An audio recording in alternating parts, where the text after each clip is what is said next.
తోని యుద్ధంలో కరీంనగర్లో ఆడిన కబడ్డీ ఆటలో మేయర్ కప్ను భారతీయ జనతా పార్టీ గెలిచింది. దీని వెనుక అనేక కుట్రలు, ప్రజలకు బయటికి కనిపించని కుట్రలు, కుతంత్రాలు, అవి బయట చెప్పరానివన్నీ కూడా. కానీ ఎన్ని చేసినా కూడా ధర్మం వైపే, ప్రజాస్వామ్యమే ఎప్పుడు గెలుస్తుందన్న విషయం ఈరోజు స్పష్టమైంది. ఏదో దారిన భారతీయ జనతా పార్టీని రాకుండా చేయాలని చెప్పి ఈ ప్రజా తీర్పును పక్కకు పెట్టి కుట్రలతో గెలవాలని చెప్పి, అడ్డుకోవాలని చెప్పి ఇలా వాళ్ళు ప్రయత్నం చేశారు. చాలామంది ప్రయత్నం చేశారు. అన్ని పార్టీలు ఒకటేనాయి. Congress party, MIM party, BRS party అందరూ ఒకటే నడిచాడు. అధికార దుర్వినియోగం, మా చేతిలో అధికారం ఉంది, భారతీయ జనతా పార్టీకి 30 గెలిచినా,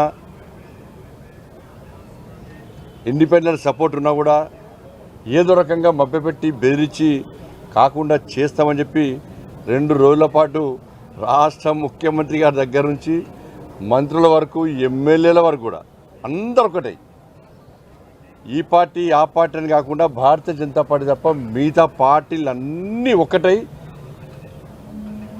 2 రోజుల పాటు మమ్మల్ని ఏ విధంగా అడ్డుకునే ప్రయత్నం చేసిరో ఇలా తెలంగాణ రాష్ట్ర ప్రజలు చూసారు, కరీంనగర్ ప్రజలు చూశారు. కరీంనగర్ ప్రజల కూడా చర్చ ఒకటి, రేపు మేము గెలిపించినాం 30 మందిని భారతీయ జనతా పార్టీ అభ్యర్థులను గెలిపిస్తే ఇలా వాళ్ళకు మేయర్ పదవి రాకుండా ఈ పార్టీలన్నీ కలిసి అడ్డుకుంటానని చూసి ప్రజలు ఆశ్చర్యపోయారు, విస్మయాన్ని వ్యక్తం చేశారు. ఇంత కుట్రలా, ఇంత కుతంత్రాలా? కానీ అందరు ఒకటేరు, కానీ ఏం సాధించకపోయారు. చివరకు సాధించింది భారతీయ జనతా పార్టీ. దానికి కారణం లేదు, కేవలం భారతీయ జనతా పార్టీ బలపడుతుంది. భారతీయ జనతా పార్టీని కరీంనగర్లో రానియద్దు.